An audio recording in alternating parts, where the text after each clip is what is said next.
Top quality और consistent performance के लिए सिर्फ सिल्वर पंप नाम याद रखना।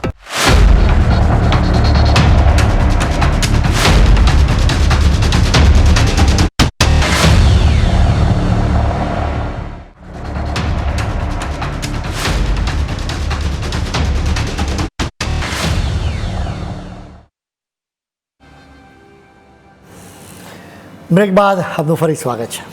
જ્યારે કોણ માણસ તેના દુશ્મનને હેરાન કરવામાં કોઈ કચાશ ન રાખે, એમ છતાં તેના દુશ્મનની કોઈ ફરક ના પડે, બલકે તેના ચહેરા પર સ્મિત જ જોવા મળે, તો પેલો માણસ અકળાઈ જાય. તેને સમજાય જ નહીં કે આને કેવી રીતે હેરાન કરો. ડોનાલ્ડ ટ્રમ્પની હાલત કંઈક એવી જ થઈ છે. તેમણે ભારતને પરેશાન કરવા માટે આકરા ટેરિફ લગાવ્યા. ભારતને પહેલાં તો ઝાટકો લાગ્યો, પરંતુ ભારતે પોતાની જાતને સંભાળી. હવે ટેરિફની અસરો પર બુલડોઝર ફેરવી દેવા માટે ભારત તનતોડ મહેનત કરે છે, જેમાં અનેક દેશો ભારતને સાથ આપી રહ્યા છે. એસસીઓ એટલે કે શાંઘાઈ કોઓપરેશન ઓર્ગેનાઇઝેશનની સમિટમાં પણ એવું જ ચિત્ર જોવા મળ્યું હતું. અહીં પીએમ મોદીએ જિનપિંગની સાથે હાથ મિલાવ્યા, સાથે તેઓ પુતિનને પણ મળ્યા, બલકે બે જૂના ભાઈબંધ મળતા હોય એવા દ્રશ્યો પણ જોવા મળ્યા હતા. આ સમિટના બીજા દિવસે અમેરિકાએ પુરવાર કરી દીધું કે તે ભારતથી અકળાયું છે. વેપાર અને ઉત્પાદનના મામલે વ્હાઇટ હાઉસના સલાહકાર પીટર નવારો ભારતની વિરુદ્ધ લવારી જ કરી રહ્યા છે. નવારોએ કહ્યું કે એ શરમજનક વાત છે કે દુનિયાના સૌથી વિશાળ લોકતાંત્રિક દેશના નેતા તરીકે પીએમ મોદી દુનિયાના બે સૌથી મોટા સરમુખત્યારો પુતિન અને જિનપિંગની સાથે હાથ મિલાવી રહ્યા છે. એનો કોઈ જ અર્થ સરતો નથી. દશકાઓથી ચીન સાથે ભારતનું ઠંડુ યુદ્ધ અને ક્યારેક ગરમ યુદ્ધ થયા કરે છે.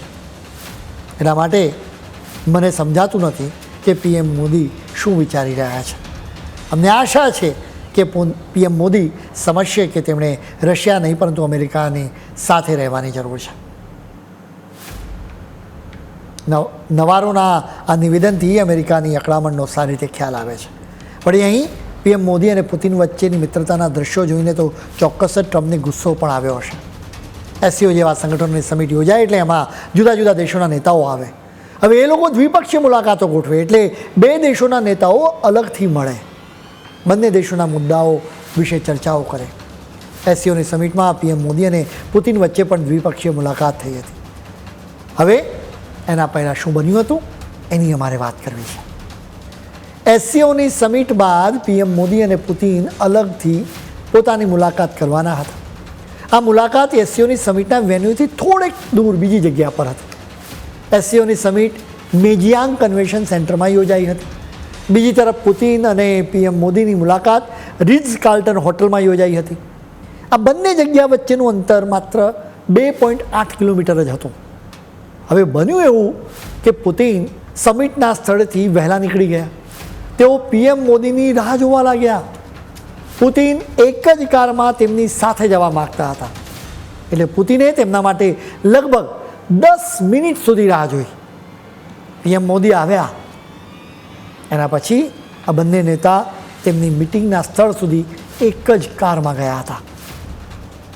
પુતિન અને પીએમ મોદી તો ફટાફટ તેમની મિટિંગના સ્થળે પહોંચી ગયા.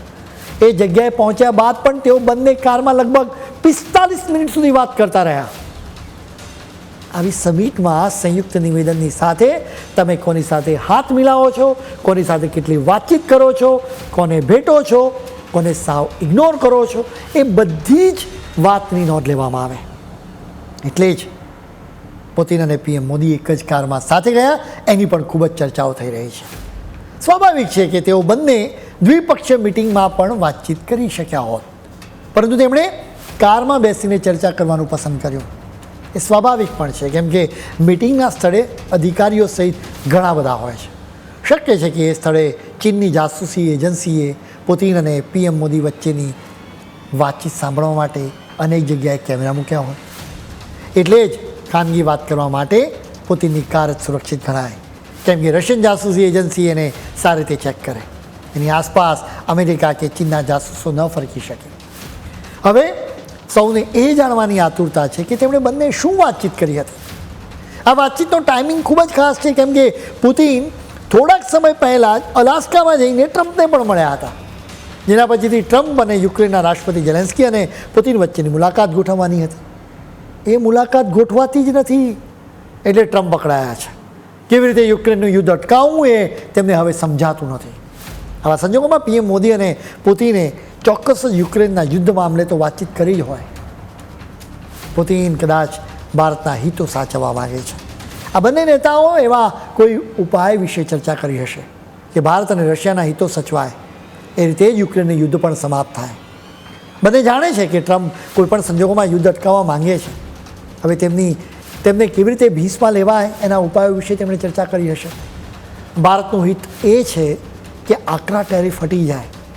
રશિયાનું હિત એ છે કે એણે કબજે કરેલો યુક્રેનનો ભાગ એની પાસે જ રહે. તેમણે એના વિશે પણ ચર્ચા કરી હોવાની પૂરેપૂરી સંભાવના છે. એટલે જ આગામી દિવસોમાં આ દિશામાં કંઈક નવા જૂની થઈ શકે છે. યુક્રેનના યુદ્ધ સિવાય આ બંને દેશના નેતાઓએ ટેરિફ વિશે પણ ચર્ચા કરી હશે. ખાસ કરીને દુનિયાના વેપાર પર કેવી અસરો થઈ રહી છે, તેમજ એનો ભારત અને રશિયા સાથે મળીને કેવી રીતે લાભ લઈ શકે એની પણ ચર્ચા થઈ હશે. એક મામલો જિનપિંગનો પણ છે. પીએમ મોદીએ કદાચ પુતિને પૂછ્યું હોઈ શકે કે અમે જિનપિંગ પર કેટલો ભરોસો કરી શકીએ, કેમ કે રશિયા અને ચીનને સારા એવા સંબંધો છે. એક વાત સમજવી જરૂરી છે કે આખી વૈશ્વિક વ્યવસ્થા બદલાઈ રહી છે. વર્લ્ડ ઓર્ડર ચેન્જ થઈ રહ્યો છે. આ વ્યવસ્થામાં ટ્રમ્પને કેવી રીતે એકલા પાડી દેવા એની પણ વાતચીત જરૂર થઈ હોવી જોઈએ. આવા મુદ્દાઓ પર ચર્ચા થઈ હોવાની પણ પૂરેપૂરી સંભાવનાઓ છે.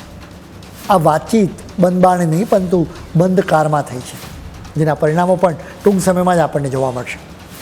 પુતિને પીએમ મોદી સાથે વાત કરવા માટે 10 મિનિટ સુધી રાહ જોઈ હતી અને એના પછી 45 મિનિટ સુધી કારમાં જ બેસીને વાતચીત કરી.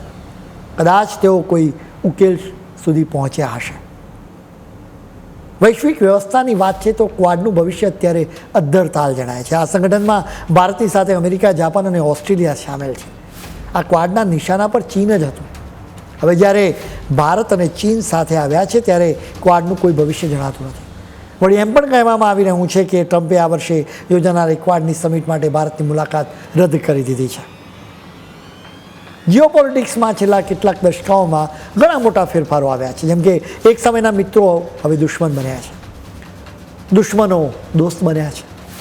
આ બધા વચ્ચે એક સંબંધ અકબંધ રહ્યો છે અને આ સંબંધ છે ભારત અને રશિયાની દોસ્તીનો.